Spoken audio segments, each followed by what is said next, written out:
Hey, hello there! What do you own that is made of porcelain? Vase, figures, cutlery, cup of tea? There are countless possibilities, but if you are not 60 or not a collectioner, you would probably not own any of these objects. However, there was a time when the world could beat, fight, kill to have this precious material. China has been for a long time the country of porcelain, and believe me, they were quite proud of it. The monument we'll talk about right now was the proof of Chinese grandeur and was even considered as one of the 7 wonders of the medieval world. But it vanished way more quickly than the time it took for it to become famous around the globe. Wonderings, here is the story of Nanjing Porcelain Tower.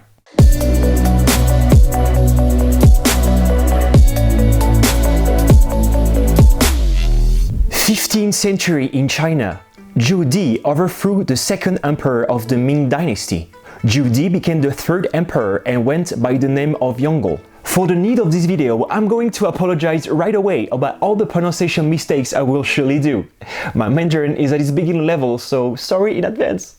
Yongle designed in the early 15th century the porcelain tower in honor of his deceased mother. The octagonal building was located in the ancient capital of Nanjing.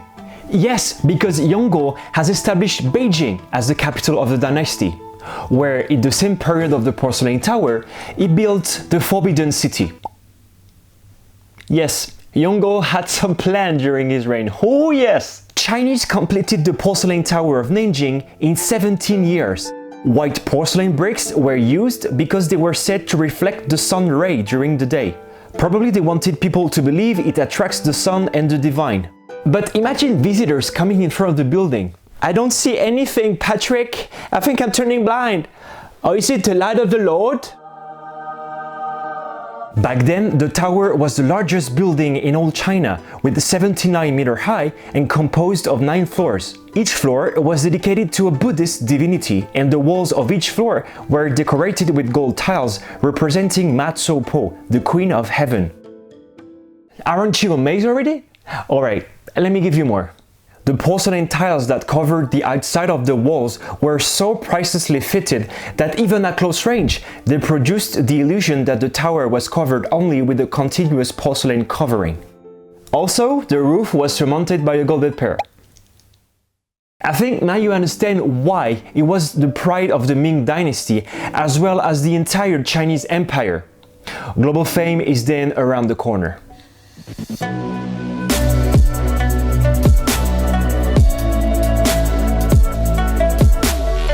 2 centuries have passed since the end of the construction, and for the first time, a European laid eyes on it, or at least the first one we know about. Johann Neuhoff, a Dutch, was the first to observe and compliment the Chinese porcelain tower. He said in his China memoirs, "It has the power to capture European imagination and the huge potential of being a 7th wonder."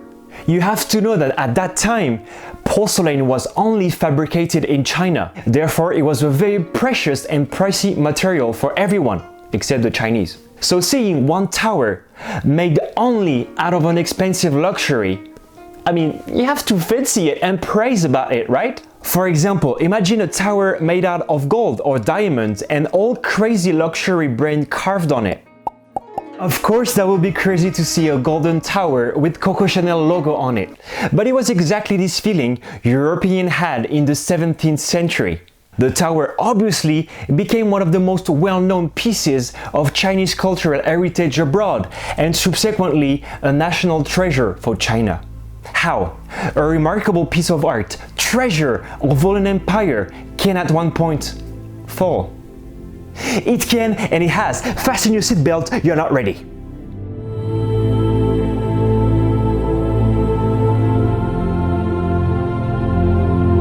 The tower needed nothing more.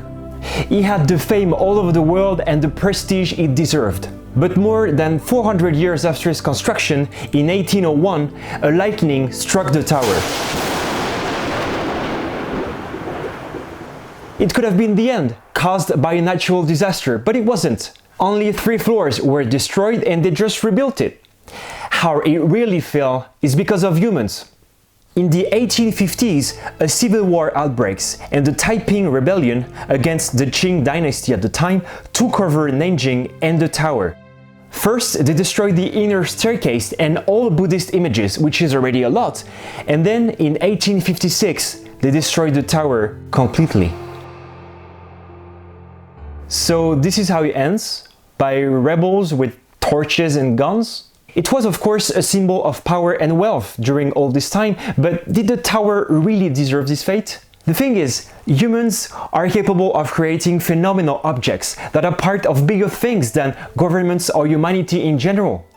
The Tower of Nanjing fell in a couple of days, like it had never existed before. The monument just vanished.